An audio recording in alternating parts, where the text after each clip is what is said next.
इसमें क्या आपके अहम मुद्दे हैं और क्या सोचकर आप चुनावी मैदान में उतरे? देखिए, अहम मुद्दे जो हैं वो हमारे घोषणा पत्र में हैं और 2-3 दिन के अंदर घोषणा पत्र जारी हो जाएगा।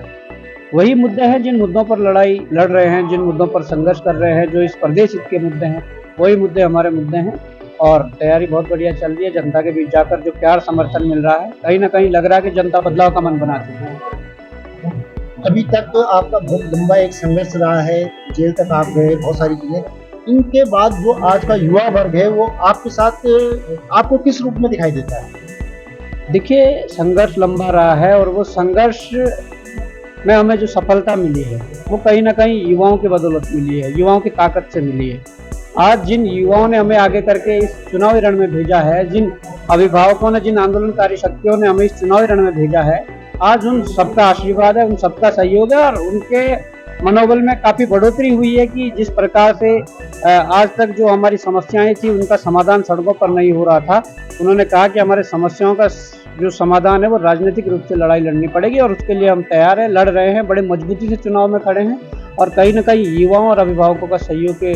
माध्यम से हम इस चुनाव को लड़ रहे हैं और कहीं न कहीं मजबूती के साथ इस चुनाव में खड़े हैं। इसमें आपके जो प्रतिद्वंदी हैं वो मानवेंद्र शाह जी की इस समय धर्मपत्नी है राजरत्नी साहब, उनके जो इतने वर्षों के वहाँ काम है वो भी काफ़ी खुलकर सामने आ रहे कि उन्होंने कोई काम नहीं करा। क्या लगता है कि भारतीय जनता पार्टी जो इस समय पूरे देश में एक दबाव सा सबके ऊपर बना रही है, ये विकास के मुद्दे जहाँ कहीं आपका संसदीय क्षेत्र पीछे रह गया है, इसमें लोग कितना जागरूक आपको दिख रहे होंगे भ्रमण के दौरान, आपको क्या लग रहा है इसमें? देखिए, लोगों के अंदर जागरूकता है, लोगों ने इस बात को स्वीकारा है कि हमारी जो सांसद है वो जिस प्रकार से निष्क्रिय है, 3-3 बार के सांसद,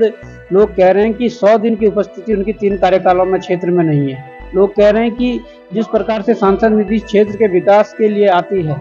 कहीं न कहीं वो सांसद निधि भी वापस लैप्स करवा रही है, वापस भेज रही है। जो पैसा यहाँ के अस्पतालों के जीर्णोद्धार में लगना था या उन शिक्षा संस्थान जो पहाड़ों में जो आज बदहाल स्थिति में है या जो और समस्याएं जो है, जिन गाँवों को गोद लिया गया था, उन गाँवों को के विकास कार्य में लगना था, कहीं न कहीं वो पैसा वापस भेजकर यहाँ की जनता के साथ धोखा हो रहा है या इस प्रदेश के साथ धोखा हो रहा है।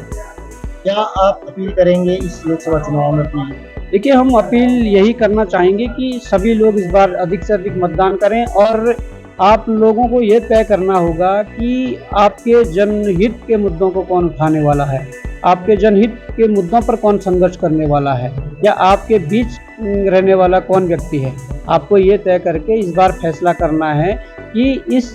सीट पर, जहाँ पर कि जब कांग्रेस की सत्ता रही तब कांग्रेस ने राजशाही परिवार को टिकट देने का काम किया और आज अगर भाजपा की सत्ता लंबे समय से है तो वो भी उसी राजशाही परिवार को टिकट देने का काम कर रही है। हम चाहते हैं कि इस प्रकार के बदलाव के लिए आज जनता को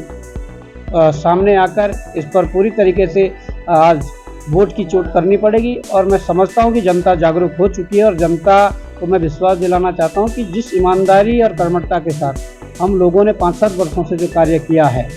मैं ये विश्वास दिलाना चाहता हूं कि इसी रफ्तार के साथ, इसी ऊर्जा के साथ, इसी ईमानदारी के साथ आप लोगों के साथ आगे भी सड़क से लेकर संसद तक पूरे आप लोगों के साथ संघर्ष किया जाएगा, आपके जनहित मुद्दों के लिए संघर्ष किया जाएगा। उत्तराखंड में इस समय भूटा में मूल निवास, उसके साथ ही साथ अंकिता हत्याकांड भी एक बहुत बड़ा मुद्दा इसी लोकसभा चुनाव में बना हुआ है। ये कितना प्रभावी प्रत्यक्ष रूप से दिख रहा है और जो सत्ताधीन यहाँ पे पार्टी है तो कितना उसको दबाने की कोशिश करी, इसका क्या फर्क आपको दिखाई देता है? देखिए, सामने की लड़ाई है कि वो बहन अंकिता भंडारी प्रकरण हो, उस प्रकरण में मैं ये बताना चाहूँगा कि भाई जब आप पाक साफ हो, जब यहाँ के कुछ अधिकारी, कुछ विधायक, कुछ सरकार के लोग हैं जो इसमें संलिप्त थे, जिन लोगों ने इस घटना को अंजाम दिया, अगर उनके लिए सीबीआई जांच की अगर मांग हो रही है उस अंकिता भंडारी प्रकरण में जांच की, तो अगर सरकार साफ है या अगर कोई इनके लोग मिले हुए नहीं है तो मैं चाहता हूं कि सरकार को सीबीआई जांच के आदेश कर देने चाहिए थे। परंतु अपने लोगों के बचाव के लिए इस देवभूमि में इस प्रकार का ये दुर्भाग्य है कि जहाँ शांतवादियों में, जहाँ देवी देवता वास करते हैं, उस प्रदेश में इस प्रकार की घटनाएं हो रही है और आज बहन अंकिता भंडारी का ये प्रकरण है। अगर ऐसी घटनाओं पर रोक नहीं लगाई गई, रोकथाम नहीं लगाई गई, लगाम नहीं लगाया गया, कहीं ना कहीं कल के दिन इस जगह पर हमारी बहन बेटियां हो सकती है। उस चीज को सोचकर यहाँ पर वोट करने की जरूरत है, इसका विरोध करने की जरूरत है।